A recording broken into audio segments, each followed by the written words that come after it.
to think that we'd be sitting here actually asking ourselves what's next for Dennis Smith Jr. is a bit sad, honestly, because if you look at it, he was actually supposed to be that guy for Dallas. They drafted him in 2017 with the 9th overall pick, and they were talking about how the Mavs are now going to pass the torch from Dirk to Dennis Smith Jr. And during his rookie season, he was playing alright. He was getting his buckets, even though he wasn't that efficient. But in general, he had a solid rookie season. Then in the second season, the Mavs draft Luka Doncic. He comes in and shows the world that he's Luka Doncic. So the Mavs decided to trade Dennis Smith Jr. because they want to stick with Luka, and Luka's the better player. So now Dennis Smith Jr. is in New York. It's his second season in the league. He's not playing like an all-star, but he's also not playing like a scrub. He's playing like a good sophomore player that still needs a bit of time to develop. Then we get to the third season, which is this season, and all of a sudden his minutes get chopped off. He's only getting 16 minutes per game, and his scoring drops all the way down to 6 points per game. He went from averaging 28 minutes per game and 15 points per game to 16 minutes and 6 points per game.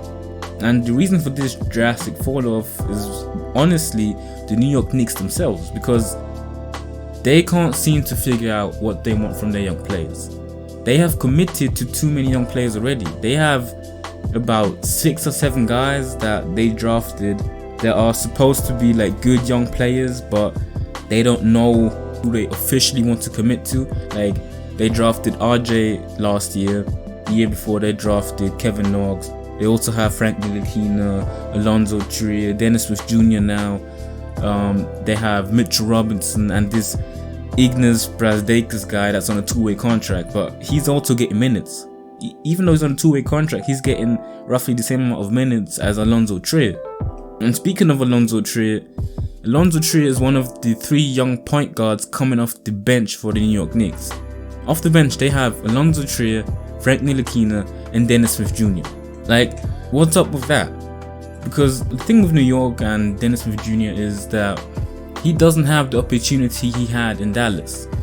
Like D'Angelo Russell said, the NBA is a league of opportunity, and if you're not given the right opportunity, you won't be able to excel. Just look at all of these young players that have their own team, so to say. Like, look at Trae Young, look at Luka Doncic, look at Donovan Mitchell, Devin Booker, John Moran. Look at all these guys. They were basically given the keys to that franchise the moment they got drafted, so they could go out there, develop, and actually get quality minutes.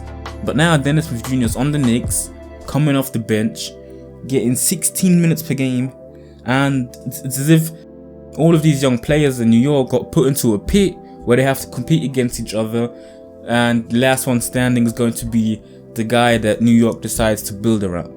It's just a dysfunctional franchise, and in such an environment, in such a culture, young players won't be able to develop correctly.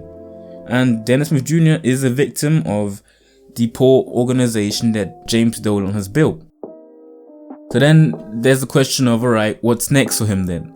Obviously he won't pan out in New York, and his contract is about to expire next season, which means that if he doesn't get traded, he will most likely be gone next season.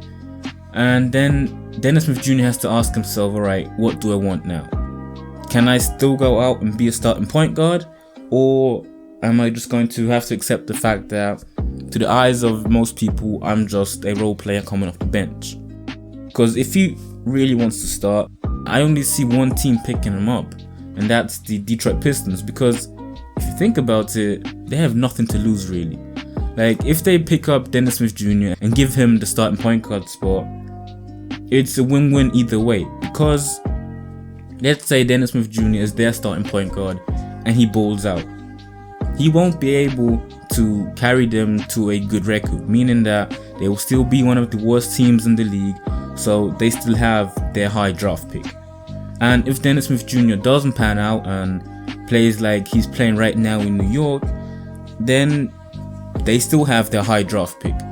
And Detroit wants to rebuild, so it's win-win for them either way. So that means that Dennis Smith Jr. can go to Detroit, get a starting point guard spot, and just, show the world that, hey, yo, I'm still here. I can still ball. Get me on the team, and I will maybe even take that team to the playoffs. Who knows? But that's really, like I said, the only team that I see giving him a starting point guard position, because all the other teams are set. Even the bad teams in Atlanta, Phoenix, the Cavs, they all have point guards. They all have their point guards already. So most likely, Dennis Smith Jr. is going to be a role player. It's going to come off the bench and it's just going to have to ride it out. So if Dennis Smith Jr.'s career happens to go south from here, in about 8 years' time, he can thank the one and only Luka Doncic for that. Because Luka Doncic took Dennis Smith Jr.'s opportunity right out of his hand.